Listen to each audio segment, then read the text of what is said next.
ॐ नमो भगवते वासुदेवाय। ॐ नमो भगवते वासुदेवाय। ॐ नमो भगवते वासुदेवाय। नारायणं नमस्कृत्य नरं चैव नरोत्तमम् देवीं सरस्वतीं व्याचं ततो जयमुदीरयेत्। निगमकल्पतरोर्गलितं फलं सुखमुखादमृतद्रवसंयुतं पिबत भागवतं रसं मालयं मुहुरहो रसिका भुवि भावुका। नष्टप्रायेष्व अभद्रेषु नित्यं भागवत सेवया। भगवते उत्तमश्लोके भक्तिर्भवति नैष्टिके। नमः ॐ विष्णुपादाय कृष्णप्रेष्ठाय भूतले श्रीमते भक्तिवेदान्त स्वामिनिति नामिने। नमस्ते सरस्वती देवे गौरवाणी प्रचारिणे निर्विशेष शून्यवादे पाश्चात्य देशधारिणे। जय श्री कृष्ण चैतन्य प्रभु नित्यानंद श्री अद्वैत गदाधर श्रीवासादि गौरभक्त वृंदा। हरे कृष्णा कृष्ण कृष्ण हरे हरे, हरे राम राम राम हरे हरे। कृष्णाय वासुदेवाय देवकी नंदनाय च नन्दगोपकुमाराय गोविन्दाय नमो नमः। मुखं करोति वाचालं भङ्गुं लङ्घयते गिरिं यत्कृपातम् अहं वन्दे श्रीगुरुं दीनदारिणं परमानन्दमाधवं श्रीचैतन्य ईश्वरम्। ॐ अज्ञानातिमिरान्धस्य ज्ञानाञ्जनशलाकया चक्षुरुन्मीलितं येन तस्मै श्रीगुरवे नमः। ஸ்ரீமத் பாகவதம் அத்தியாயம் 1 முதல் காண்டம் அத்தியாயம் 1 ஸ்லோகம் 2. தர்ம புரோஜித கைத்தவோ அத்ர பரமோ நிர்மத்சராணாம் சதாம் வேத்யம் வாஸ்தவம் அத்ர வஸ்து சிவதம் தாபத்ரயோன்மூலனம். ஸ்ரீமத் பாகவதே மகாமுனி கிருதே किं वा परैर् ईश्वरः सत्यो हृदि अवरुध्यते अत्र कृतिभिः शुश्रूषुभिस्तत्क्षणात्. மொழிபெயர்ப்பு. பௌதீக நோக்கங்களை கொண்ட எல்லா மதச்சடங்குகளையும் முற்றிலும் விலக்கி பூரண இதய தூய்மை உடையவர்களான அந்த பக்தர்களால் புரிந்து கொள்ளக்கூடிய மிக உயர்ந்த உண்மையை இந்த பாகவத புராணம் விவரிக்கின்றது. எல்லோருடைய நன்மைக்காகவும் மாயையிலிருந்து பிரித்தறியப்படும் நிஜமான நிலையே பரம உண்மையாகும். அத்தகைய உண்மை மூவகை துன்பங்களை களைந்தெறிய செய்கின்றது. மகா முனிவரான வியாசதேவரால் அவரது முதிர்ந்த நிலையில் தொகுக்கப்பட்டதான இந்த அழகிய பாகவதம் ஒன்றே இறையுணர்வை உண்டாக்க போதுமானதாகும். வேறெந்த சாஸ்திரத்திற்கும் என்ன அவசியம் உள்ளது? பாகவதத்தின் செய்தியை ஒருவர் கவனத்துடனும் பணிவுடனும் கேட்ட உடனேயே அறிவை பண்படுத்தும் இம்முறையினால் அவருடைய இதயத்திற்குள் பரமபுருஷர் நிலைநிறுத்தப்படுகின்றார். பகவான் ஸ்ரீ கிருஷ்ணரின் 7 மகிமைகள் பார்த்தோம் முந்தைய ஸ்லோகத்தில். இப்ப இரண்டாவது இந்த ஸ்லோகத்தில் ஸ்ரீமத் பாகவதத்தின் 7 மகிமைகள் இந்த ஸ்லோகத்தில் சொல்லப்பட்டிருக்கு இல்லையா? தர்ம புரோஜித கைத்தவோ அத்ர வஸ்து கைத்தவோ அப்படின்னா இந்த இது எல்லா மதச்சடங்குகளையும் பௌதிகமான எது தர்ம அர்த்த காம மோட்சம் இது எல்லாத்தையும் விலக்கி பரிபூரண உண்மை பரிபூரண உண்மை யாரு? பகவான் ஸ்ரீ கிருஷ்ணர்.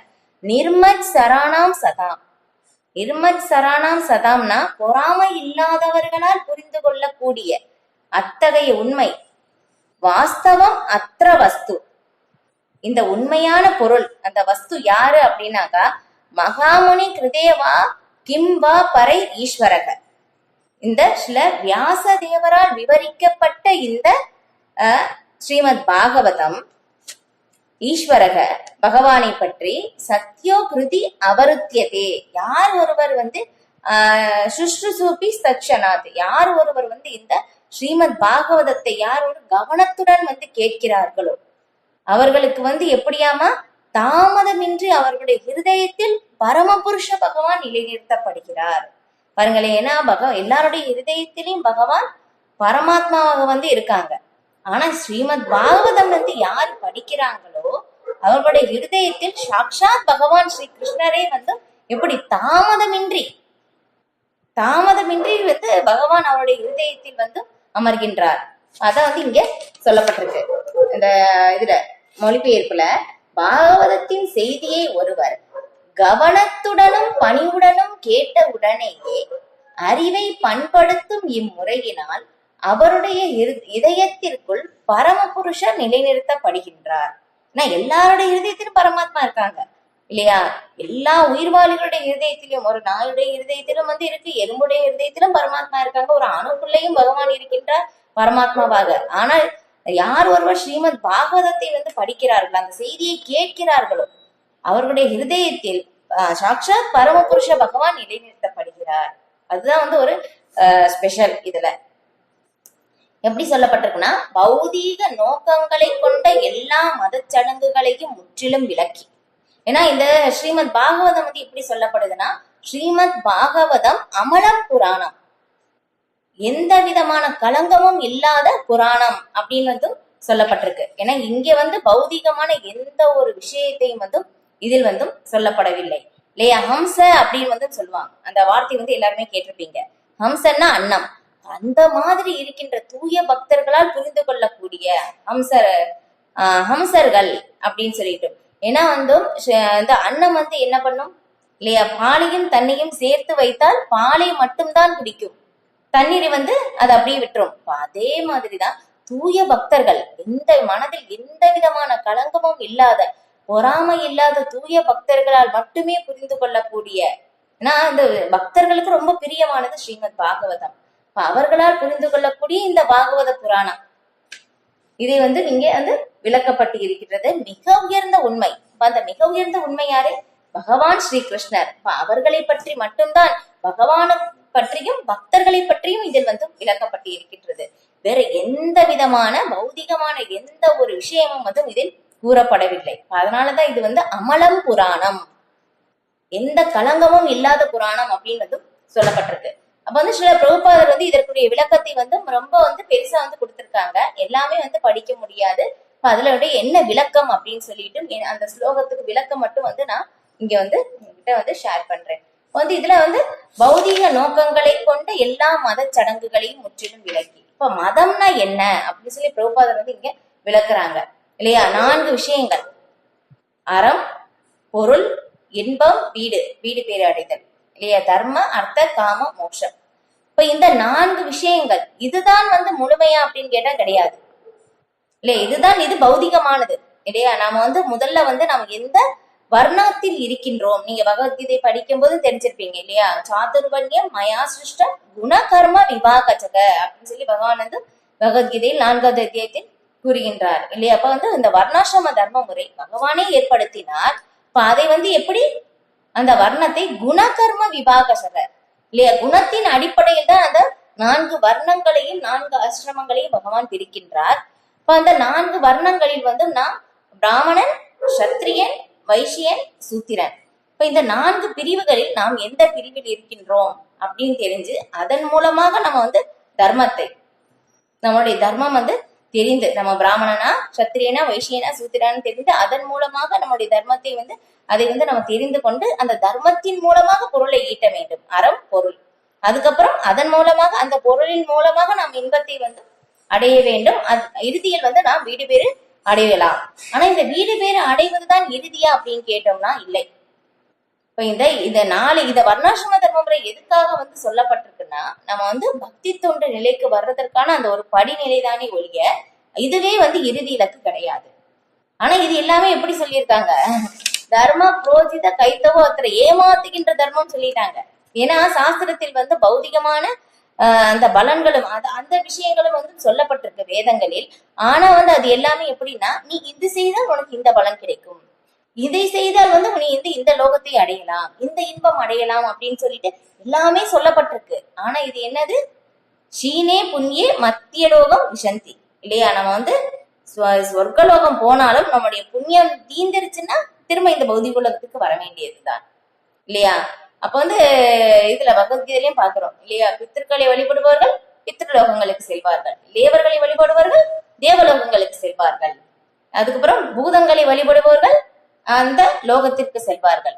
இப்ப இதுல வந்து பார்க்கும்போது இப்ப யார் என்னை வழிபடுகிறார்களோ என்னிடம் வந்தடைவார்கள் சொல்லிட்டாங்க பகவான் இல்லையா? அப்ப வந்து எல்லாமே நம்ம வந்து செய்யற ஆன்மீக செயல்கள் எல்லாமே ஒரே இலக்கை அடைவது இல்லை. இப்ப அதே மாதிரிதான் இது எல்லாமே வந்து எப்படி சொல்லப்பட்டு, இது செய்தா சரியான ஒரு நேரத்தில் சரியான இடத்தில் சரியான நபருக்கு வந்து நம்ம தானம் செய்தால் நமக்கு வந்து இந்த பலன் கிடைக்கும். ஒரு ரூபாய் சரியான இடத்தில் சரியான நேரத்தில் சரியான நபருக்கு ஒரு ரூபா மட்டும் நம்ம தானம் பண்ணா அடுத்த பிறகு நான் கோடீஸ்வரன் ஆகிவிடலாம், வேதங்களை சொல்லப்பட்டிருக்கு. இப்ப இந்த மாதிரி பார்த்தோம்னா என்ன ஆகுது, ஐயா பரவாயில்லையே, ஒரு ரூபா கொடுத்தா நான் அடுத்த பிறகு நான் வந்து கோடீஸ்வரன், இது எப்படி தர்மம் அப்படின்னு சொல்லிட்டு ஸ்ரீமத் பாகவதத்தில் வந்து சொல்லப்படுது இல்லையா? ஏன்னா எது நிரந்தரமாக இருக்கோ அதுதான் ஆனந்தம் இல்லையா? பௌதிகமாக எதுவாக இருந்தாலும், ஏன்னா இந்த உலகமே தற்காலிகமானது, இந்த உடலே தற்காலிகமானதுதான் இல்லையா? அப்ப வந்து அதன் மூலமாக நமக்கு கிடைப்பது எல்லாமே தற்காலிகமானது இல்லையா? நம்ம வந்து பௌதிகமாக எந்த ஒரு வளங்கள் இல்லை எதுவாக இருந்தாலும் இந்த மரணத்தோடு முடிந்துவிடும். ஆனா ஆன்மீகமான விஷயங்கள் எப்பவுமே வந்து என்னாகும், அது நம்முடைய மரணத்திற்கு பிறகும் அது தொடரும். அதுதான் வந்து ஒரு இது பதம் இங்க வந்து சொல்லப்பட்டிருக்கு. அப்ப மதம்னா என்ன அப்படின்னு சொல்லி நீங்க பிரபுபாதர் வந்து விளக்குறாங்க. அப்ப இதுல வந்து பார்த்தோம்னா பகவத்கீதையில் இந்த அறிமுகத்தில் வந்து அந்த மதம் அப்படின்னு சொல்லி என்ன அப்படின்னு சொல்லிட்டு வந்து ஒரு மிகப்பெரிய விளக்கத்தையே வந்து சில பிரபுபாதர் வந்து அங்கே கொடுத்திருக்காங்க. என்னன்னா மதம்னா என்ன அப்படின்னு சொல்லும் போதும் தர்மம் இல்லையா, மதம்னா தர்மம். இப்ப வந்து அந்த தர்மம் வந்து என்ன அப்படின்னு சொல்லிட்டு ஸ்ரீபாத சங்கராச்சாரியர் வந்து அதுக்கு விளக்கத்தை வந்து கொடுக்கின்றார். இப்ப என்னன்னா தர்மம்னா என்னன்னா சனாதன தர்மம். இப்ப பகவத்கீதை வந்து நிறைய பேர் என்ன சொல்லுவாங்கன்னா இந்துக்களுக்கு தான் உரியது அப்படின்னு சொல்லுவாங்க. ஆனா வந்து இந்து மதம், கிறிஸ்துவ மதம் இல்ல இஸ்லாமிய மதம் அப்படின்னு சொல்லி இந்த மாதிரி மதம், பௌத்த மதம் இது எல்லாமே வந்து ஒரு குறிப்பிட்ட காலகட்டத்தில் தான் வந்து தோன்றியது இல்லையா? அந்த ஒரு குறிப்பிட்ட காலமே வந்து சொல்லப்படும், இந்த நூற்றாண்டில் தான் வந்து தொடங்கியது அப்படின்னு சொல்லி. ஆனா சனாதன தர்மம் தோன்றிய காலமே வந்து இல்லை, எப்ப தோன்றியதுன்னே தெரியாது. ஏன்னா சனாதன அப்படின்னாக்கா என்னன்னா நித்தியமானது, எப்பவுமே நித்தியமாக இருக்கின்றது. அப்ப அதுதான் சனாதன தர்மம். இப்ப அதை பற்றி தான் வந்து விளக்கப்படுகிறது ஸ்ரீமத் பாகவதத்திலும் பகவத்கீதையிலும். இப்ப வந்து எப்படின்னா இதுக்கு உதாரணமும் வந்து பிரபுபாதர் ரொம்ப அழகா அந்த விளக்கத்தை வந்து கொடுக்கின்றார். வந்து சில பிரபுபாதர் எப்படி சொல்றாங்கன்னா, மதம்னா என்ன, மதம்னா என்னன்னா யார் வந்து கடவுளுடைய அன்பை நமக்கு வந்து கற்றுக் கொடுக்கிறார்களோ அதுதான் உண்மையான மதம். இப்ப வந்து நம்ம வந்து இந்துவாக இருக்கலாம், முஸ்லீமா இஸ்லாமியராக இருக்கலாம், அதுக்கப்புறம் வந்து எந்த ஒரு பௌத்த மதம் எந்த ஒரு மதமாக நாம் வந்து இருக்கலாம், ஒரு மதத்திலிருந்து நாம் வேறொரு மதத்தை மாறலாம், இது எல்லாமே வந்து எந்த பிரச்சனையும் கிடையாது. அப்ப வந்து பார்த்தோம்னா பாருங்களேன், உண்மையான ஒரு நம்முடைய நிலை அப்படின்னு சொல்லி பார்க்கும் போதும் இப்ப ஸ்ரீமத் பாகவதத்தில் 2வது அத்தியாயத்துல இருந்து சொல்லப்பட்டிருக்கு, சவை பும்சாம் பரோ தர்மம் ஏதோ பக்தி அதோக்ஷதி அகைத்துகி அப்பிரதியதா ஏ ஆத்மா சுப்ரஷிததி அப்படின்னு சொல்லிட்டு. இப்ப சவை பும்சாம் பரோ தர்மம் எல்லா மனிதர்களுக்கும் உயர்ந்த நன்மையாக இருக்கின்ற அந்த பரோ தர்மம் என்ன அப்படின்னு சொல்லி பார்க்கும் போதும் இல்லையா, பகவத்கீதையை நம்ம வந்து பார்க்கின்றோம், நம்ம வந்து எல்லாருமே ஜீவாத்மாக்கள் அப்படின்னு சொல்லிட்டு. அப்ப ஜீவாத்மாவுடைய உண்மையான சொரூப நிலை என்னன்னா ஜீவேர ஸ்வரூபகைய கிருஷ்ணேர நித்தியதாச இல்லையா? அப்ப இந்த ஆத்மாவுடைய இந்த நிலை, உண்மையான நிலை என்னன்னா இந்த ஒரு ஜீவன் வந்து பகவானுக்கு சேவகம் செய்வதுதான் நம்முடைய உண்மையான நிலை. ஆனா இங்க பௌதிக உலகத்தில் பார்க்கும் போதும் அந்த ஒரு நிலை என்ன ஆயிருக்குன்னா அது எல்லாமே திரிவடைந்த நிலையில் வந்து இருக்கு. எப்படின்னா நம்ம வந்து நல்லா கவனிச்சு பார்த்தோம்னா ஒரு நபர் இன்னொரு நபருக்கு நாம் சேவை செய்கின்றோம் இல்லையா? எப்படிதான் வந்து இருக்கு, நம்ம எந்த மதம் மாறினாலும் ஓகே இல்லையா? எப்படி பார்த்தாலும் இல்லையா, கணவன் மனைவி வந்து கணவனுக்கு வந்து சேவை செய்கிறார் இல்லையா? இப்படிதான் வந்து நடக்குது. அதுக்கப்புறம் குழந்தைகளுக்கு வந்து சேவை செய்கிறார். அதுக்கப்புறம் வந்து பார்த்தோம்னா இது ஒரு நபர் இன்னொரு நபருக்கு சேவை செய்கின்றோம். இப்படிதான் வந்து நமக்கு போகுது. நல்லா கவனிச்சு பார்த்தோம்னா மதம் எப்படி மாறினாலும் ஓகே இல்லையா? எல்லா இடத்துலயும் நிலையாக இருப்பது ஒருவர் இன்னொரு நபருக்கு வந்து சேவை செய்கின்றார். இப்படி இந்த மாதிரி சேவை செய்ய யாருமே கிடைக்கலைன்னா என்ன பண்றாங்கன்னா, ஒரு பூனையையோ நாயையோ கொண்டு வந்து அதுக்கு வந்து சேவை செய்கிறார் இல்லையா? நல்லா கவனிச்சு பார்த்தோம்னா அதுதான். அப்ப வந்து உண்மையான மதம்னா என்னன்னா, இதுதான் உண்மையான மதம் இல்லையா? நம்ம வந்து சேவை செய்வதுதான் நம்முடைய உண்மையான மதமாக இருக்கு. அதுதான் சனாதன தர்மம். இதான் எல்லா மனித வர்க்கத்திற்கும் உயர்ந்ததாக இருக்கின்ற பரோதர்மம். அந்த பரோதர்மம் என்ன? சவை பும்சாம் பரோதர்மோ ஏதோ பக்திர் அஜோக்ஷதே இல்லையா? அதோக்ஷஜராகிய பகவான் ஸ்ரீ கிருஷ்ணருக்கு நம்ம சேவை செய்யும் போதும் அந்த ஒரு சேவை எப்படி இருக்கணும்? அகைத்துகி அப்பிரதிகதா, எந்த விதமான உள்நோக்கமும் இல்லாமல் பகவானுக்கு சாதகமான முறையில் நாம் சேவை செய்யும் போதும் அப்பதான் ஏயாத்மா சுப்ரஷிததி, அப்போதுதான் ஆத்மா பூரண திருப்தியை அடையும். அதுதான் இல்லையா? பகவானுக்கும் நமக்கும் அந்த நித்திய உறவு இல்லையா? பகவத்கீதையில் வந்து அந்த 4வது அத்தியாயத்தில் வந்து பகவான் அர்ஜுனனுக்கு சொல்லும் போதும் என்ன சொல்றாங்கன்னா, இந்த பரமனுடன் உறவு கொள்வதை பற்றிய இந்த பழம்பெரும் விஞ்ஞானத்தை நான் உனக்கு கூறுகின்றேன் அப்படின்னு வந்து சொல்றாங்க. அப்ப 4வது அத்தியாயத்தில் அப்ப அந்த மாதிரி சொல்லும்போது அப்ப பகவானுக்கும் நமக்கும் மட்டும்தான் நித்திய உறவு இருக்கு இல்லையா? அப்ப அந்த நித்திய உறவை வந்து நாம் தெரிந்து கொள்வது அதுதான் வந்து பகவத்கீதை. பகவானுக்கும் நமக்கும் அந்த உறவு இருக்கு அப்படின்னு சொல்லி நம்ம தெரிஞ்சுக்கிறோம். நாம யாருன்னா உடல் அல்ல, ஜீவாத்மா இல்லையா? முதல் பாடமே அதுதான். அப்ப வந்து அதுதான். அப்ப வந்து நம்ம ஜீவாத்மா அப்படின்னு சொல்லி தெரிஞ்சுக்கிறோம். அப்ப வந்து சரி, பகவானுக்கும் நமக்கு உறவுன்னு தெரிஞ்சுக்கிட்டோம். நம்ம உடல் கிடையாது, ஆத்மா அப்படின்னு சொல்லி தெரிஞ்சுக்கிட்டோம். இப்ப இது மட்டுமே போதுமா அப்படின்னு கேட்டோம்னா, துன்பத்திலிருந்து வெளியே வருவதற்கு இது மட்டும் வந்து கிடையாது. இது ஞானம், அவ்வளவுதான். அப்ப வந்து அந்த விஞ்ஞானத்தை வந்து நாம் தெரிந்து கொள்ளும் போதுதான் நம்ம அந்த துன்பத்திலிருந்து வெளிவர முடியும். அப்ப அந்த ஞானம், அப்ப பகவானுக்கு நமக்கு உறவு தெரிஞ்சிருச்சு. இப்ப உறவுன்னு தெரிஞ்ச உடனே அந்த உறவை வளர்க்கக்கூடிய செயல் வந்து நம்ம தெரிய வேண்டும். இப்ப அந்த ஒரு செயல்தான் வந்து என்னன்னா, இதுதான் ஜீவாத்மானுடைய சொரூப நிலை. ஜீவேர ஸ்வரூப ஹே கிருஷ்ணேர நித்தியதாச.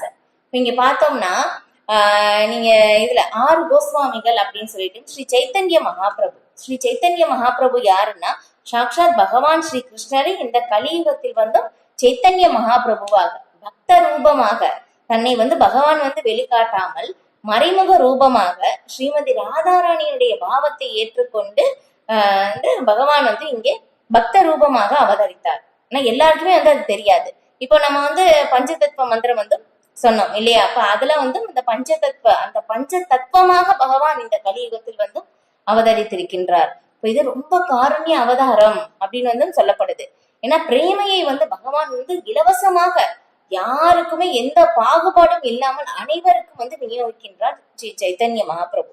யார் ஒரு பகவானுடைய நாமத்தை ஹரே கிருஷ்ண கிருஷ்ண கிருஷ்ண ஹரே ஹரே, ஹரே ராம ராம ராம ஹரே ஹரே நாமத்தை சொன்னாலே போதும், எல்லாருக்கும் காருண்யம், எல்லாருக்குமே பிரேமையை வந்து பகவான் வந்து வழங்குகின்றார். ஏன்னா இந்த பிரேமையை வந்து பகவான் சாக்ஷாத் பகவான் ஸ்ரீ கிருஷ்ணரால் மட்டுமே வழங்க முடியும், வேற யாராலையும் வழங்க முடியாது. ஏன்னா பகவானால மட்டும்தான் முடியும். எத்தனையோ அவதாரங்கள் வந்து வர்றாங்க, ஆனா வந்து எல்லா அவதாரமும் வந்து பகவானுடைய பிரேமையை வந்து கொடுக்க முடியாது. சாக்ஷாத் பகவான் ஸ்ரீ கிருஷ்ணர் மட்டும்தான் வந்து கொடுக்க முடியும். அதனால வந்து பகவான் சைத்தன்ய மகாபிரபுக்கு வந்து எல்லாருக்குமே வந்து காருண்யம், எல்லாருக்குமே வந்து திரும்பி பகவானிடம் செல்வதற்கான அந்த பிரேமையை இல்லையா? ஏன்னா பகவான்னா உண்மையான நம்ம அந்த ஆன்மீக பயிற்சி செய்வது எல்லாமே ஒரே நோக்கம் என்னன்னா, கிருஷ்ண பிரேமையை அடைவதுதான். அந்த இலக்கை வந்து அடைவதற்காக பகவான் இலவசமாக பகவான் எல்லாருக்குமே வந்து வழங்குகின்றார். நாமத்தை சொன்னாலே போதும், எல்லாருக்குமே வந்து கருணை. ஏன்னா எல்லாராலையும் வேதங்கள் வந்து படிக்க முடியாது இல்லையா? அப்ப எல்லாராலையும் வந்து படித்து புரிந்து கொள்ள முடியுமா? என்ன முடியாது. இப்ப அந்த மாதிரி இருக்கும்போது நாமத்தை, பகவானுடைய நாமத்தை கிருஷ்ணா கோவிந்தா அப்படின்னு சொல்லி எல்லாராலையும் சொல்ல முடியும். அதனால வந்து ரொம்ப எளிமையாக நாமத்தை நாம மட்டும் சொன்னாலே போதும் அப்படின்னு சொல்லிட்டு பகவான் ரொம்ப காருண்ய அவதாரம் அப்படின்னு சொல்லிட்டு வந்து சொல்லப்படுது ஸ்ரீ சைத்தன்ய மகாபிரபு. இது இப்போ அந்த மாதிரி இருக்கும்போது அப்ப பகவானுக்கும் நமக்கும் இருக்கின்ற அந்த உறவை வளர்க்கக்கூடிய செயல்தான் வந்து பக்தி தொண்டு. இல்லையப்பா அந்த பக்தி தொண்டு சேவை வந்து பக்தர்கள் பகவானுக்கும் பக்தர்களுக்கும் இருக்கின்ற அந்த உறவு எப்படிப்பட்டது, எல்லாருமே அந்த பகவானுடைய இலக்கை வந்து அடைந்தார்கள் எப்படி அப்படின்னு சொல்லி அவங்களுடைய வரலாறு பற்றி தான் வந்து இந்த ஸ்ரீமத் பாகவதத்தில் வந்து விளக்கப்பட்டு இருக்கின்றது. இப்ப அதன் மூலமாக அடையக்கூடிய இலக்கு தான் கிருஷ்ண பிரேமை. அதை அடைவதற்காகத்தான் இந்த ஸ்ரீமத் பாகவதம் வந்து நம்ம வந்து படிக்கின்றோம். அப்ப இதுதான் வந்து உண்மையான மதம். உண்மையான மதம் என்னன்னா நாம சொல்லுவோம், நாம வந்து இந்து மதம், கிறிஸ்துவ மதம், இஸ்லாமிய மதம், இது வந்து உண்மையான மதம் வந்து கிடையாது இல்லையா. உண்மையான மதம் என்னன்னா சனாதன தர்மம், அதுதான். இப்ப இந்து மதமும் ஒரு குறிப்பிட்ட இந்து மதம் அப்படின்னு சொல்லி இல்லையா, சில பிரபுபாதர் அதுக்கு வந்து விளக்கமே வந்து கொடுக்குறாங்க, ஸ்ரீமத் பாகவதத்தில் வந்து வரும் இது. இப்ப எல்லா கேள்விகளுக்கும் நம்ம என்னென்ன கேள்வி கேட்கணுமோ எல்லா கேள்விகளுக்கும் பதில் ஸ்ரீமத் பாகவதத்தில் வந்து இருக்கு. யார் ஒருவர் வந்து ஸ்ரீமத் பாகவதம் வந்து படிக்கிறாங்களோ அவங்க வந்து வேற எந்த ஒரு புத்தகத்தையும் அவங்க படிக்க மாட்டாங்க.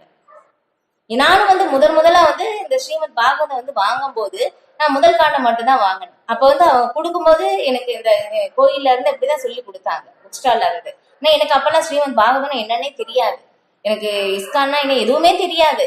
ஆனா வந்து ஒரு காரணத்துக்காக புக்கு வாங்கணும் அப்படின்னு சொல்லி அங்க போயிருந்தே வாங்கும் போது அவங்க வந்து அப்படிதான் சொன்னாங்க. இப்ப அந்த மாதிரி சொல்லிட்டு சரி வாங்கினேன். அப்ப அவங்க சொன்னது இதுதான், நீங்க இது படிச்சீங்கன்னா வேற எதுவுமே படிக்க மாட்டீங்க அப்படின்னு சொன்னாங்க. எனக்கு அப்ப புரியல. அதுக்கப்புறம் ஸ்ரீமத் பாகவதம் வந்து படித்த பிறகுதான் வந்து தெரியுது இதை விட உயர்ந்தது எதுவுமே இல்லை அப்படின்னு சொல்லிட்டு. ஏன்னா வேதங்களுடைய சாரம், வேதாந்தத்தின் சூத்திரத்தின் சாரம் எல்லாமே எல்லா கேள்விகளுக்கும் பதில் வந்து இதில் வந்து சொல்லப்பட்டு இருக்கு. நம்ம வந்து இது படிச்சிட்டோம்னா அப்படி என்ன ஆகும், வேற எந்த சாஸ்திரத்துக்கும் அவசியம் இல்லை, வேற என்ன தவறான ஒரு யார் எது சொன்னாலும் நம்ம வந்து கேட்க மாட்டோம். ஏன்னா உண்மை ஆல்ரெடி நமக்கு கிடைச்சிருச்சு. ஏன்னா சாக்ஷாத் பகவான் ஸ்ரீ கிருஷ்ணரே நமக்கு கிடைச்சிட்டாங்க. இந்த பகவான் இந்த கலியுகத்தில் வந்து இந்த அவதாரமாக இலக்கிய அவதாரமாக வந்து வந்திருக்கிறார் இல்லையா. அப்ப வந்து ஸ்ரீமத் பாகவத் வந்து யார் ஒருவர் வந்து கவனத்துடனும் பணிவுடனும் இல்லையா, அந்த ஒரு வார்த்தை வந்து ரொம்ப இதுல சொல்லப்பட்டிருக்கின்ற ஒவ்வொரு வார்த்தையும் ரொம்ப ரொம்ப முக்கியம்.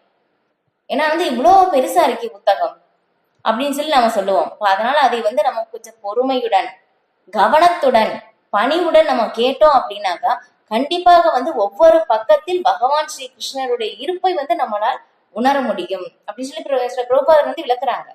ஏன்னா பகவான் ஸ்ரீ கிருஷ்ணர் பகவான் எப்படிப்பட்டவர், நம்மள மாதிரி வந்து கிடையாது இல்லையா. அவங்களுடைய உடல் எப்படி சச்சிதானந்த ரூபம், சத் சித் ஆனந்தம் இல்லையா. அவங்களுடைய உடல் எப்படி ரூபம் வந்து நித்தியமானது, எப்பவுமே நித்தியமாக இருக்கும். அதுக்கப்புறம் பூரண அறிவுடையது, அதுக்கப்புறம் ஆனந்தமயமானவர். பகவானுடைய ரூபம் பார்க்கவே ரொம்ப ஆனந்தமயமாக வந்து இருக்கும். அப்ப வந்து பகவானுடைய வார்த்தைகளும் அந்த மாதிரி தான் இல்லையா. அப்ப அந்த மாதிரி இப்ப இதுல சொல்லப்பட்டிருக்கிற ஒவ்வொரு வார்த்தையும் நாம் வந்து இது ஸ்லோகம் எல்லாம் படிக்கும் போது நம்ம பகவானோட அந்த தொடர்பு கொள்கின்றோம். அதனால நம்ம வந்து தினமும் குறைந்தபட்சம் 1 மணி நேரம் படிப்பது ரொம்ப ரொம்ப நல்லது. கண்டிப்பாக நீங்க தொடர்ந்து 1 மணி நேரம் வந்து நீங்க படிச்சு பாத்தீங்கன்னா இங்க சொல்லியிருக்கிற மாதிரி எப்படி சொல்றாங்க, எல்லோருடைய நன்மைக்காகவும் மாயையிலிருந்து பிரித்தறியப்படும் நிஜமான நிலையை பரம உண்மையாகும். இந்த பௌதிக உலகம் வந்து எப்படிப்பட்டதுன்னா 3 குணங்களால் வந்து ஆனது இல்லையா. அப்ப அந்த 3 குணங்கள் யாராவது சொல்ல முடியுமா?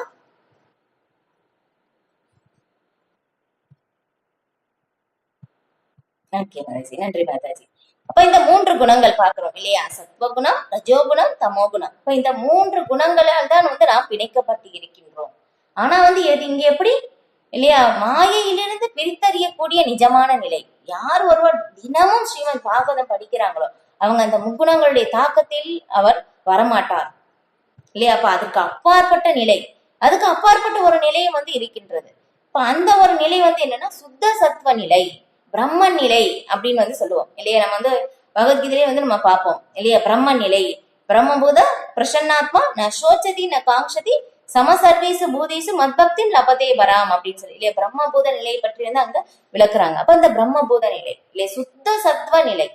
இப்ப அந்த ஒரு நிலை எந்த களங்கமும் இல்லாத ஒரு நிலை. இந்த மாயையிலிருந்து நாம் வந்து இங்கே விடுவிக்கப்படுவோம் தினமும் ஸ்ரீமத் பாகவதம் வந்து படிக்கும் போது. இது ஏன்னா பகவானோட நம்ம நேரடியாக தொடர்பு கொள்கின்றோம், பகவானோட நேரடியாக பேசுகின்றோம் இல்லையா. பகவத்கீதையும் அப்படிதான் இல்லையாப்பா. இது எல்லாமே வந்து நம்ம தினமும் குறைந்தபட்சம் இந்த ஒரு அரை மணி நேரம் விட 1 மணி நேரம் படிப்பது நல்லது.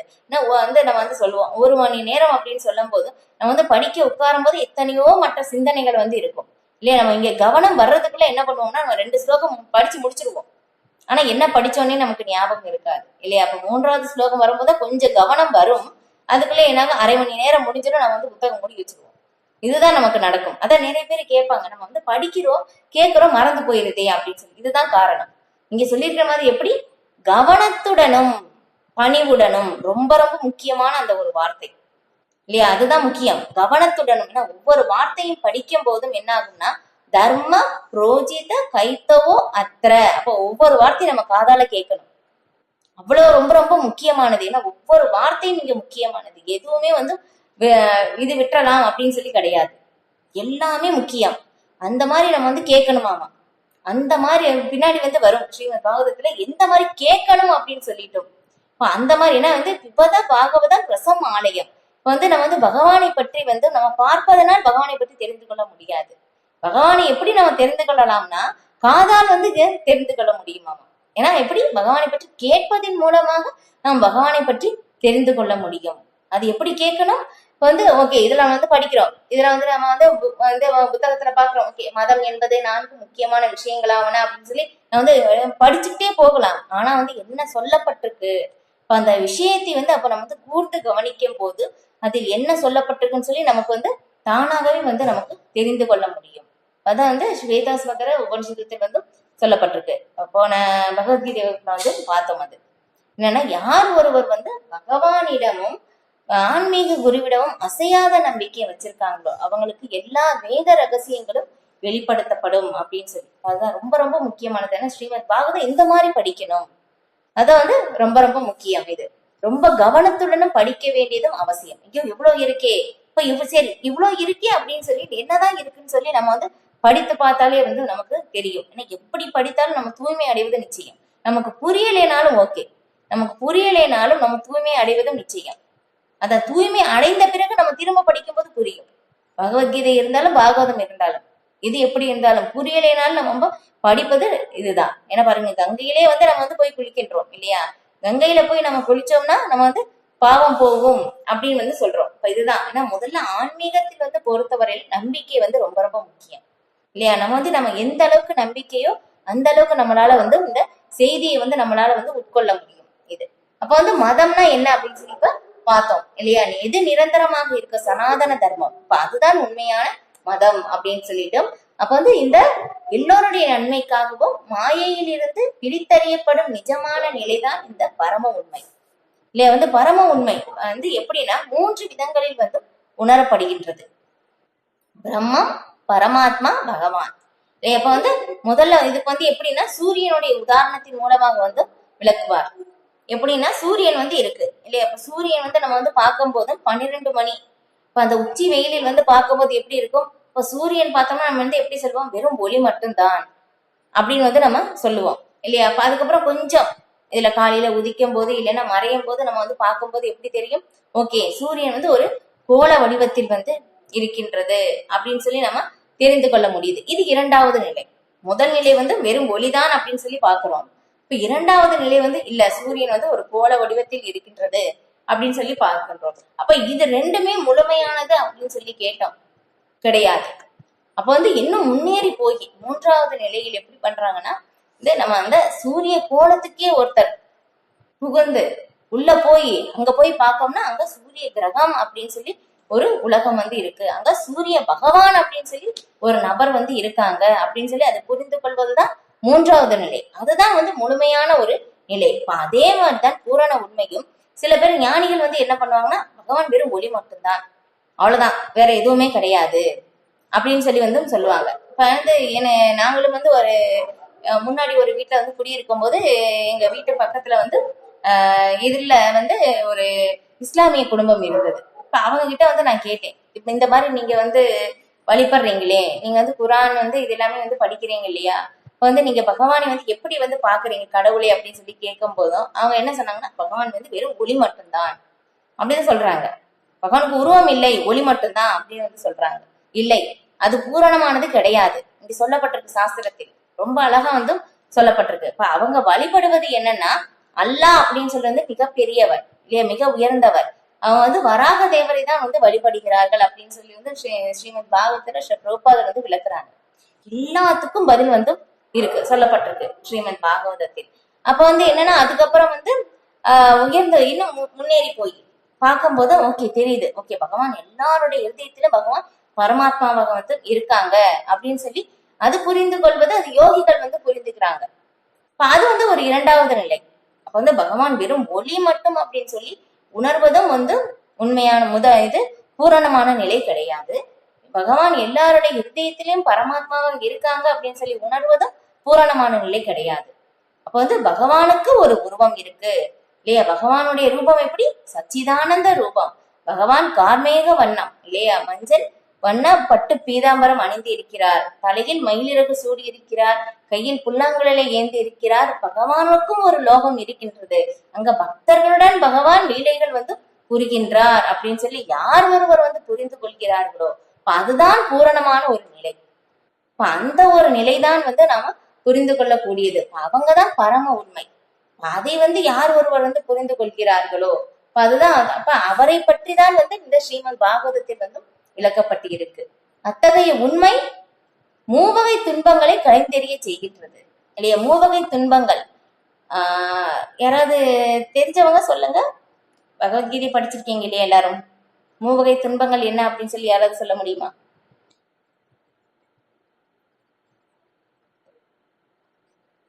நம்ம வகுப்புலையும் பார்த்துருக்கோமே, அறிமுக வகுப்பு. ஓகே மாதாஜி. வேற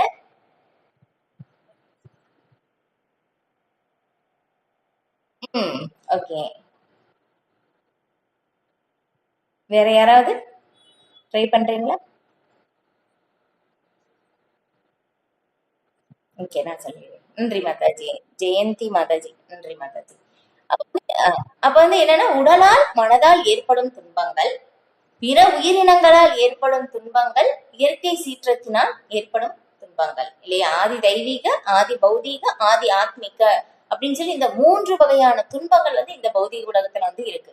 நாம சொல்லலாம் இல்லையா, இன்னைக்கு எவ்வளவு கஷ்டங்கள் வருது திரும்ப திரும்ப, இந்த பௌதீக உலகமே இப்படிதான் படைப்பு இல்லையா. துக்காலயம் அசாஸ்வதம், பகவான் சொல்லிட்டாங்க. துக்கங்கள் நிறைந்த இடம், தற்காலிகமான இடம் அப்படின்னு சொல்லிட்டாங்க. இந்த மூவகை துன்பங்கள் இங்க தவிர்க்கவே முடியாது. நாம் இங்கிருந்து நாம் வெளியே செல்ல வேண்டும். இந்த டிசைன் நம்ம மாற்ற முடியாது. இப்ப இங்க பௌதிக உலகத்தை நம்ம மாற்றணும் அப்படின்னு சொல்லி நம்ம நினைக்கிறோம்னா, நம்ம பகவானோட என்ன சொல்றோம், அவங்களுடைய சக்தியோட நம்ம போராடுறோம் இல்லையா. நாம வெற்றி பெற முடியாது. அப்ப நம்ம இதை உணர்ந்து கொண்டு இதிலிருந்து நாம் வெளியேற வேண்டும். இதுதான் நமக்கு வழி. இந்த பௌதிக உலகத்தை மாற்ற முடியாது. இதுதான். அப்ப இந்த மூவகை துன்பங்கள் இங்க இருக்கு இல்லையா. உடலால் மனதால் ஏற்படும் துன்பம் இல்லையா. அப்ப நம்ம நல்லா சாப்பிடுறோம் இருந்து இல்லையா, நமக்கு நாமளே நம்மளுடைய நாக்கை கடிச்சுக்கிறோம் இல்லையா. யாரு துன்பம் சொல்ல முடியும்? இல்லைன்னா நம்முடைய மனதிலேயே ஏதோ சம்பந்தமான விஷயங்கள் நம்ம மனசுல ஏற்பட்டு சஞ்சலங்கள் ஏற்படுது இல்லையா. அது யாராலையும் தவிர்க்க முடியாது. அது யாரை போய் குறை சொல்ல முடியும் இல்லையா, முடியாது. அப்ப ஒரு துன்பம். அதுக்கப்புறம் பிற உயிரினங்களால் இல்லையா, இது எல்லாருக்குமே அனுபவம் இருக்கு. அடுத்து இயற்கை சீற்றத்தினால் ஏற்படும் இலையும் துன்பம் இல்லையா, இதுவும் எல்லாருக்குமே அனுபவம் இருக்கு. அப்ப இது இந்த பௌதிக உலகுடைய அந்த டிசைனே அப்படிதான் செய்யப்பட்டிருக்கு. இந்த அமைப்பே இதுதான். அப்ப இங்க இந்த துன்பங்கள் இங்க இருக்கு. ஆனா யார் ஒருவர் ஸ்ரீமத் பாகவதத்தை படிக்கிறார்களோ இல்லையா, யார் ஒருவர் புரிந்துகிறார்களோ அதை இங்க சொல்ல, அத்தகைய உண்மை மூவகை துன்பங்களை கலைத்தெறிய செய்கின்றது. துன்பங்களிலிருந்து அவர் பாதுகாக்கப்படுவார். அதுதான் அதுக்கப்புறம் மாமுனிவரான சில வியாச தேவரால் அவரது முதிர்ந்த பருவத்தில் தொகுக்கப்பட்டதான இந்த அழகிய பாகவதம் ஒன்றே இறையுணர்வை உண்டாக்க போதுமானதாகும் இல்லையே. இது நம்ம பார்த்தோம், அறிமுக வகுப்புலயே பார்த்தோம். ஏன்னா சில வியாசதேவர் ஒரு மனித வர்க்கத்துக்கு தேவையான இங்க சொல்லியிருக்கிற மாதிரி எல்லாமே எழுதிட்டாங்க, எல்லாமே தொகுத்துட்டாங்க. வேதங்கள், புராணங்கள், இதிகாசங்கள், மகாபாரதம், எல்லா காவியங்கள் எல்லாமே தொகுத்துட்டாங்க. எல்லாமே தொகுத்த பிறகும் அவங்களுக்கு திருப்தியே ஏற்படல. அவங்களுக்கு திருப்தியே ஏற்படலை. எதனால எனக்கு நான் எல்லாமே செஞ்சுட்டேன், எதனால எனக்கு திருப்தி ஏற்படலை அப்படின்னு சொல்லி அவங்களே யோசிக்கும் போதும் அப்ப அவங்களுடைய சில வியாசதேவருடைய ஆன்மீக குருவாகிய நாரத முனிவர் அங்க வருகின்றார். அங்க வரும்போது அப்ப ஒரு அந்த சீடனுடைய அந்த குறை ஆன்மீக குருவால் தெரிந்து கொள்ள முடியும். அப்ப நாரத முனிவர் அங்க சொல்றாங்க, நீங்க இந்த உடலையே ஆத்மாவை நினைச்சா சரியானதா அப்படின்னு சொல்லி கேட்கிறாங்க. அப்ப அதனுடைய விளக்கம் பின்னாடி விரிவாக வரும். அவங்க 2 பேருக்கு நடந்த உரையாடலே வரும். அப்ப அந்த மாதிரி அவங்க கேட்கிறாங்க. அதுக்கப்புறம் நீங்க பகவானுடைய புகழை இதுல நீங்க சேர்க்கல. நான் பக்தர்களுக்கும் பகவானுக்கும் மிக மிக பிரியமான பக்தி தொண்டை பற்றி நீங்க இங்க நீங்க விவரிக்கல.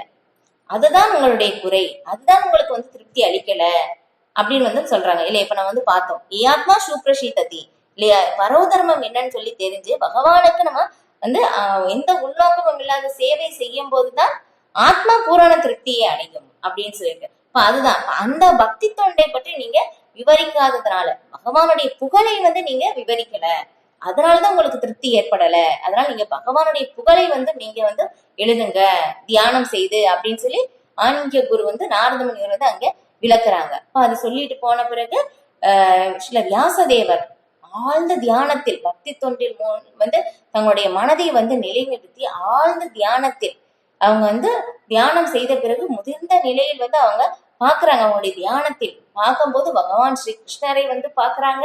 அவங்க பக்கத்துல அவங்களுடைய அந்தரங்க சக்தி இருக்காங்க. அதுக்கப்புறம் பகவானுடைய விரிவங்கங்கள், சதுர்வியுகங்கள், அதுக்கப்புறம் பகவானுடைய விரிவங்கத்தின் அங்கங்கள், அவதாரங்கள் எல்லாருமே பகவானுடைய சக்திகள் எல்லாமே பகவானை சுற்றி இருப்பது, பகவானுக்கு சேவை செய்வது எல்லாமே பாக்குறாங்க. அதுக்கப்புறம் என்ன பாக்குறாங்கன்னா, பகவானுக்கு பின்னாடி மாயா சக்தி எல்லா ஜீவாத்மாக்களையும் இந்த முக்குணங்களின் மூலமாக, சத்வகுணம், ரஜோகுணம், தமோகுணம், இந்த முக்குணங்களின் மூலமாக இந்த மாயா சக்தி தான் இந்த உடல், இந்த உடலுடன் சார்ந்தது எல்லாமே தனக்கு சொந்தமானது அப்படின்னு சொல்லி தவறான ஒரு எண்ணத்தில் அனைவரும் மூழ்கி இருப்பது, அந்த ஒரு விஷயத்தில் முழுமையாக மூழ்கி இருக்காங்க. தான் யார் என்பதை எல்லாரும் மறந்துட்டாங்க. அந்த ஒரு நிலையை சில வியாசதேவர் பார்த்துட்டு, ஓ இதுதான் எல்லா ஜீவராசிகளுக்கும் துன்பத்திற்கும் காரணமா அப்படின்னு சொல்லி தெரிஞ்சுக்கிறாங்க. ஏன்னா நமக்கு ஒரு வியாதி வந்துருச்சு இல்லையா, என்ன வியாதினே தெரியல, என்ன வியாதின்னு தெரிஞ்சாதான் மருந்து சாப்பிட முடியும் இல்லையா. அதனால என்ன குறைன்னு சொல்லி வியாசதேவர் அப்ப கண்டுபிடிக்கிறாங்க. ஓகே, எல்லாருக்கும் துன்பத்திற்கான காரணம் என்ன அப்படின்னு சொல்லி கண்டுபிடிக்கிறாங்க. இந்த மாயையின் மூலமாக தான் இந்த உடல் அப்படின்னு சொல்லி தவறான ஒரு நிலையில், அந்த ஒரு நிலையிலிருந்து எல்லாரும் செயல்கள் செய்யறாங்க அப்படின்னு சொல்லி தெரிஞ்சுக்கிறாங்க. இதுதான் எல்லா உயிர்வாளிகளுடைய அந்த ஒரு வியாதி அப்படின்னு சொல்லி தெரிஞ்சுக்கிறாங்க. ஓகே, அந்த வியாதி தெரிஞ்சிருச்சு. அந்த வியாதிக்குரிய மருந்து என்ன, பகவானுக்கு பக்தி தொண்டு சேவை செய்வதுதான் அப்படின்னு சொல்லி தெரிஞ்சு இப்ப அந்த ஒரு முதிர்ந்த பருவத்தில் இருந்துதான் ஸ்ரீமத் பாகவதத்தை தொகுத்தார். அதுதான் இந்த ஸ்ரீமத் பாகவதம் எப்படி சொல்லப்படுதுன்னா, வேதங்களின் கனிந்த பழம் அப்படின்னு சொல்லப்படுது. ஏன்னா இப்ப ஒரு பழம் இருக்கு, இப்ப அந்த ஒரு பழத்தை நாம என்ன பண்றோம்னா, அதை நம்ம அப்படியே சாப்பிடுறதுக்கு கஷ்டம் இல்லையா. அதை நம்ம ஜூஸாக அதுவே அப்படியே நம்ம எடுத்து கொடுத்துட்டாங்க, நம்ம எடுத்து குடிச்சா போதும். அதுதான் அந்த மாதிரியாம இந்த ஸ்ரீமத் பாகவதம் பின்னாடி அடுத்த ஸ்லோகத்துல ரொம்ப அழகா விளக்கியிருப்பாங்க ஸ்ரீமத் பாகவதத்தை பற்றி. அந்த மாதிரி ஒரு ஸ்ரீமத் பாகவதத்தை எப்படி ஒப்பிடுறாங்கன்னா, கற்கண்டுக்கு ஒப்பிடுறாங்க. எப்படின்னா, இப்ப கற்கண்டு இல்லையா, அப்ப நம்ம ஆரம்பத்துல சாப்பிடும் போது இனிப்பு தான் இல்லையா, அது பாதி சுவைத்த பிறகு பார்க்கும்போது அங்கேயும் இனிப்பு தான், கடைசியில சாப்பிடும் போதும் அங்கேயும் இனிப்பு தான் இல்லையா. எப்படி சாப்பிட்டாலும் எங்க இருந்து சாப்பிட்டாலும் அது இனிப்பு தான் இருக்கும். அதே மாதிரிதான் ஸ்ரீமத் பாகவதம் நம்ம எங்க இருந்து படிக்க தொடங்கினாலும் அது நமக்கு இன்பத்தை தான் தரும். அதுதான் கற்கண்டுக்கு ஒப்பிடுகின்றார் ஸ்ரீமத் பாகவதம். அவ்வளவு உயர்ந்தது. ஏன்னா போன வகுப்புல நம்ம அறிமுக வகுப்புல பார்த்தோம். அதுல 4 லட்சம் ஸ்லோகங்கள் இருக்குது. இப்ப இதுல வேதங்கள்ல, ஆனா இதுல பார்க்கும்போது 18,000 ஸ்லோகங்கள் ஸ்ரீமத் பாகவதத்தில் சொல்லப்பட்டிருக்கு. ஆனா இதை எப்படி சொல்றாங்கன்னா, மகா புராணம் அப்படின்னு சொல்லப்பட்டிருக்கு இது. ஏன்னா பகவானுடைய ஆசிரியம், இறுதியில் பகவானுடைய பகவானை நம்ம ஆசிரியம் அடைவது நிச்சயம். ஸ்ரீமத் பாகவதம் நம்ம படிக்கும் போது ஏன்னா 10 விஷயங்கள் இதுல சொல்லப்பட்டிருக்கு. அது 2வது காண்டத்தில் விரிவாக விளக்கப்படும். இது இப்ப அந்த மாதிரி சொல்லப்படுது. ஸ்ரீ வியாசதேவருடைய முதிர்ந்த பருவத்தில் அதை தொகுத்திருக்கிறார். இது மட்டுமே போதுமானது, வேற எந்த சாஸ்திரத்திற்கும் என்ன அவசியம் உள்ளதுன்னு சொல்லிட்டாங்க. வேற எதுவுமே படிக்கிறது வேண்டாம், ஸ்ரீமத் பாகவதம் மட்டுமே போதும், எல்லாமே இதுல அடங்கி இருக்கு. ஏன்னா வேதாந்த சூத்திரத்தின் சாரமே இதுதான் அப்படின்னு சொல்லி. அப்ப இந்த பாகவத செய்தியை ஒருவர் கவனத்துடனும் பணிவுடனும் யார் ஒருவர் கேட்கின்றார்களோ அவருடைய ஹிருதயத்தில் பரமபுருஷர் உடனே நிலைநிறுத்தப்படுகின்றார் அப்படின்னு நீங்க சொல்லப்பட்டிருக்கு. இதுல ஒரு விளக்கம் மட்டும் நான் படிக்கிறேன். எதுவும் கருப்பொருளில் இருந்து வேறல்ல, ஆனால் அதே சமயம் சக்திகள் கருப்பொருளில் இருந்து வேறுபட்டும் உள்ளன. இக்கருத்து முரணானது அல்ல. ஜென்மாதி அசிய என்னும் சொல்லுடன் துவங்கும் வேதாந்த சூத்திரத்தின் இந்த ஒரே சமயத்தில் ஒன்றாகவும் வேறாகவும் உள்ள தத்துவத்தை ஸ்ரீமத் பாகவதம் ஒளிவு மறைவு இல்லாமல் வெளியிடுகிறது. என்னன்னா வியாசதேவர் இப்ப ஸ்ரீமத் பாகவதத்தை தொகுக்கும் போதும், ஏன்னா வேதாந்த சூத்திரத்தின் சாரமாக இந்த ஸ்ரீமத் பாகவதம் இருக்கிறனால எங்கிருந்து தொடங்குவது அப்படின்னு சொல்லும் போதும், ஓகே இது வேதாந்த சூத்திரத்தின் சாரமாக இருப்பதால் அங்கிருந்தே நம்ம தொடங்கலாம் அப்படின்னு சொல்லி ஜென்மாதி அஸ்யேயத அப்படின்னு சொல்லி அங்கிருந்தே தொடங்குறாங்க. இத முதல் ஸ்லோகத்தில் பார்த்தோம்னா அப்படிதான் தொடங்கும். ஓம் நமோ பகவதே வாசுதேவாய ஜென்மாதி அஸ்யேதோ அன்வயாத் அப்படின்னு சொல்லிதான் தொடங்கும். அப்ப வேதாந்த சூத்திரத்தில் முதல் வார்த்தையே அங்கிருந்தே இங்கே தொடங்கிட்டாங்க. அப்ப இது எப்படி சொல்லப்பட்டிருக்கு? ஒரே சமயத்தில் ஒன்றாகவும் ஒரே சமயத்தில் வேறாகவும் உள்ள தத்துவம். எப்படி? அச்சிந்திய வேத அவேத தத்துவம் அப்படின்னு சொல்லுவோம். ஏன்னா ஒரே சமயத்தில் ஒன்றாகவும் இருக்கு, ஒரே சமயத்தில் வேறாகவும் இருக்கு இல்லையா? இந்த ஒரு விளக்கத்தை நம்ம பார்த்தோம். பகவத்கீதை வகுப்பா பாகவத வகுப்பான்னு எனக்கு கரெக்டா தெரியல. இப்ப என்னன்னா நாம பகவானுக்கும் நமக்கும் பார்க்கும்போதும் நித்திய உறவு இருக்கு. இப்ப இந்த மாதிரி பார்க்கும்போது நாமளும் ஆன்மீகமயமானவர்கள். ஆனா எப்படி ஒரே சமயத்தில் நம்ம பகவானோடு ஒன்றாகவும் இருக்கின்றோம், ஒரே சமயத்தில் நம்ம பகவானோடு வேறாகவும் இருக்கின்றோம். எப்படின்னா நம்ம தன்மையில் பகவானும் நாமளும் ஒன்றுதான், ஆனால் அளவில் பகவானும் நாமளும் வேறு வேறு இல்லையா?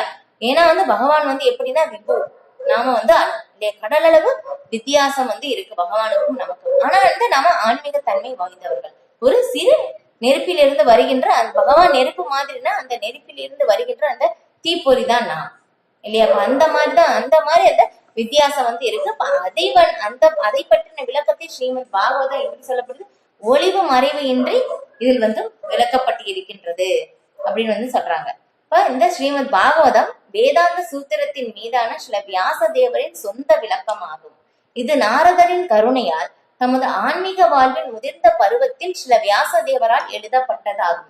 சில வியாசதேவர் பரம புருஷரான நாராயணரின் அவதாரம் ஆவார்.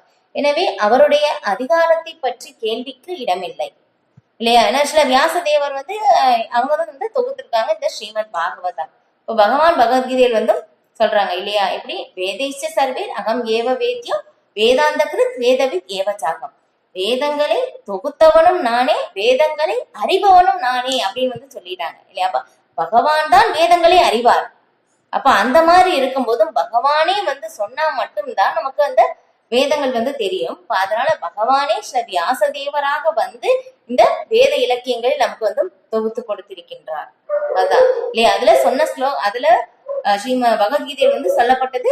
இப்ப இதுல நம்ம விரிவாக நம்ம பார்க்கின்றோம். இது இப்ப இங்க அப்ப அந்த பார்த்த அதே விஷயம் தான் சுஷ்ருசு அப்படின்னு சொல்லி இல்லையா? கவனத்துடன் கேட்க வேண்டியது ரொம்ப ரொம்ப அவசியமானது. ஏன்னா இந்த வார்த்தை திரும்ப திரும்ப பகவத்கீதையில் ஸ்ரீமத் பாகவதம் நம்ம கேட்கலாம். ஏன்னா திரும்ப திரும்ப சொல்லப்பட்டு இருக்கும் கவனத்துடன் கேட்க வேண்டும் அப்படின்னு சொல்லி. பிரபுபாதர் நிறைய இடத்துல இதை விளக்கி இருப்பாங்க. இப்ப அதுலயே பின்னாடி அது அந்த மாதிரி நம்ம கேட்டோம்னா கண்டிப்பாக பரமபுருஷரை ஒவ்வொரு பக்கத்திலும் பார்ப்பது முடியும் அப்படின்னு சொல்றாங்க. இல்ல அவங்களுடைய அனுபவத்தையே இதுல விளக்கியிருக்காங்க இல்லையா? அப்ப அதனால நம்ம தெரிந்து கொள்ள முடியும், பகவானோட அந்த உறவு நம்மளால புரிந்து கொள்ள முடியும் அப்படின்னு இங்க சொல்லப்படுது. இது பரமபுருஷர் மொத்த உடலாகவும் தேவர்கள் அவரது உடலின் வெவ்வேறு பகுதிகளாகவும் உள்ளனர். இதன் காரணமாக ஒருவர் பரமபுருஷரை வழிபடுவதால் தேவர்களை அவர் வழிபட வேண்டிய அவசியம் இல்லை. பக்தனின் இதயத்தில் பரமபுருஷர் உடனே உறுதியாக குடிகொண்டு விடுகின்றார். ஸ்ரீமத் பாகவதம் குறையற்ற புராணம் என்றும் மற்றெல்ல புராணங்களில் இருந்து இது வித்தியாசமானது என்றும் பகவான் ஸ்ரீ சைத்தன்ய மகாபிரபு கூறியிருக்கிறார் இல்லையா? ஸ்ரீமத் பாகவதம் இலக்கிய அவதாரம். இல்லையா? அப்ப வந்து பகவான் எங்க இருக்காங்களோ அங்க 33 கோடி தேவர்கள் வந்து அங்கே இருக்காங்க. அப்ப வந்து யாருடைய இல்லத்தில் வந்து ஸ்ரீமத் பாகவதம் இருக்கோ அங்க சாட்சாத் பகவான் ஸ்ரீ கிருஷ்ணரே வந்து அங்க இருக்காங்க இல்லையா? அதுக்கப்புறம் பகவான் எங்க இருக்காங்களோ அங்க அந்த இடத்துல 33 கோடி தேவர்கள் வந்து இருக்காங்க.